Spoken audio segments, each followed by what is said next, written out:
I am so unlucky. என்னுடைய வாழ்க்கையில நான் எந்த ஒரு காரியத்தை விரும்பினாலும் அது எனக்கு கிடைக்கிறது இல்ல. நான் எவ்வளவுதான் பிரேயர் பண்ணாலும் அதற்கான பதில் எனக்கு கிடைக்கிறது இல்ல அப்படின்னு என்னைக்காவது நீங்க கவலைப்பட்டிருக்கீங்களா? ஒருவேளை அப்படி கவலைப்பட்டிருந்தா ப்ளீஸ் டோன்ட் வரி. ஏன்னா நாம விரும்பின எல்லா காரியங்களும், நாம ஜெபித்த ஜெபங்களுக்கான பதில்களும் நம்மிடம் வந்து விட்டது. என்ன ஒண்ணு, நீங்களும் நானும் இன்னும் அதை ஏற்றுக்கொள்ளவில்லை. ஆசீர்வாதங்களை பெற்றுக்கொண்டால் தானே அவைகளை அனுபவிக்க முடியும். அப்ப எப்படி பெற்றுக்கொள்வது அப்படின்னு ஒரு கேள்வி கேட்டா அதற்கு வேதகம் கொடுக்கிற ஒரு பதில் தான் விசுவாசம். விசுவாசம்னா என்ன? எனக்கு ஒரு பிரச்சனை இருக்கிறது, அந்த பிரச்சனைக்காக மனுஷிகத்தில் மனித அறிவினால் விடை காண முயற்சிக்கிறேன், என்னால் முடியவில்லை. எனக்கு ஒரு பாதை தோன்றுகிறது, அந்த பாதையும் அடைக்கப்பட்டிருக்கு.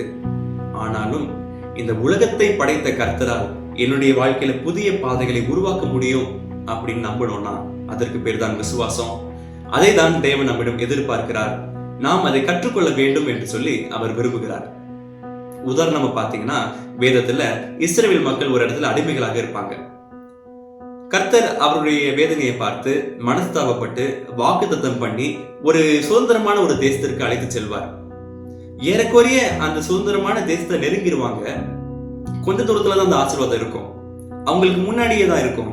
ஆனாலும் கடைசி நேரத்துல ஐயோ, அந்த தேசத்துல உள்ள மனிதர்கள் எல்லாம் பெரிய அரக்கர்களை போல இருக்காங்களே, நம்மை கொன்று போட்டு விடுவார்களே அப்படின்னு அவங்க பயந்து கடைசி நேரத்துல அந்த ஆசீர்வாதத்தை நழுவ விட்டாங்க.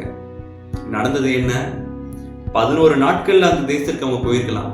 ஆனால் வனாந்தரத்துல சுத்தி சுத்தி சுத்தி 40 வருடம் கழித்து அந்த தேசத்திற்கு போனாங்க.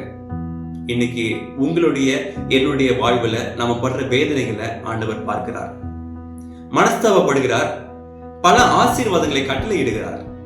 ஆனா அவிசுவாசத்தினால் தினம் தினம் பல ஆசீர்வாதங்களை நாம் இழந்து கொண்டிருக்கிறோம் என்பதை நாம் மறந்துவிடக் கூடாது.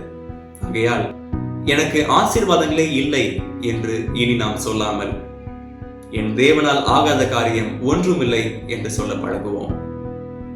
God can do mighty things in our life. God bless you.